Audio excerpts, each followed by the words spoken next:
Game meat, venison and duck are helping this Cornish restaurant fly high. The magazine Condé Nast Traveller voted the Ugly Butterfly at Carbis Bay Hotel one of the top restaurants in the UK.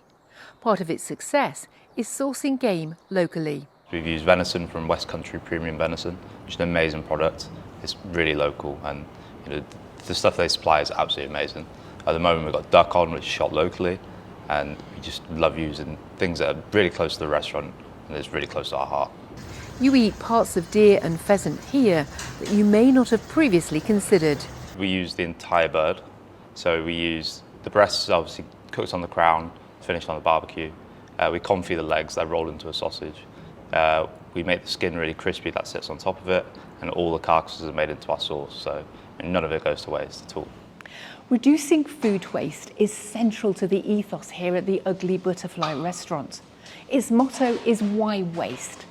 It inspires all its menus. When chefs here use game meat, they use every part of the animal. Adam, our owner, his whole outlook on food and restaurant at the moment is sustainability and keeping everything as local as possible and minimalising any food waste. So, in the environment that we're in at the minute, with cost of food going up, you can't waste anything. Everything's so expensive. You throw something in the bin, it's money down the drain, and it's also just a waste of the product. So we have a mushroom stock, so we just pour that. So how can you possibly use the waste from every animal? Talk me through that. All these snacks are created using waste from the rest of our menu. And we have beef tartare, so any trim that comes from the beef that we have, we've stored, we've kept, and then it's been frozen down, we've diced it down, spiced it with kimchi mayo. Is it literally 100% of every part of an animal? Pretty much. What about things like feathers or, I don't know, beaks or claws? I've never used a beak. I tried smoking with feathers before, not personally, smoking meat, but yeah, I think you can almost use everything, almost. This restaurant in Cornwall is leading the way in making game meat delicious. I think it's an amazing opportunity for myself because of where I've come from. I grew up in Yorkshire and I was raised around shooting and fishing and game and all sorts. That's literally what I grew up on. So it's amazing to come back around to it and be able to use it in my professional career and be able to utilise the skills that I almost developed as a kid growing up and now using it in the restaurant. The pheasants, partridges and venison served at the Ugly Butterfly all lived and died in Cornwall. Cornish shoot operator Ollie Williams is proud to produce game meat for local food businesses.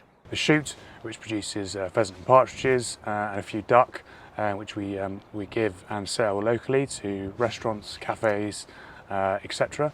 And then on top of that, outside the season, we have, of course, the deer management program, which I run here, and producing venison sustainably shot and managed for local restaurants and communities. For example, I gave a lot of venison away to people during lockdown when doing those sort of care package meat drops, if you like. Wild sourced venison is more sustainable and more free range than farmed meats. Compared to other red meats, it's healthier too because it contains less fat. It's also a fantastic source of protein, containing more per gram or pound than beef, pork or chicken.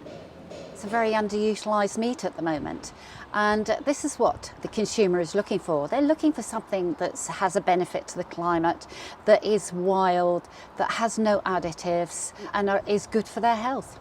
The health benefits of venison, rabbit, grouse, pheasant, you compare these to your beef, the fat content is far lower, the iron content is far higher, and the protein content, the lean protein content, is also much better for your health. So I think game, whilst it's got a bad rep, we as a community are going to have to start to respect it more, because fundamentally that's what we need to do as a healthy, improving population that's trying to be more sustainable. It's not just restaurants that are selling game.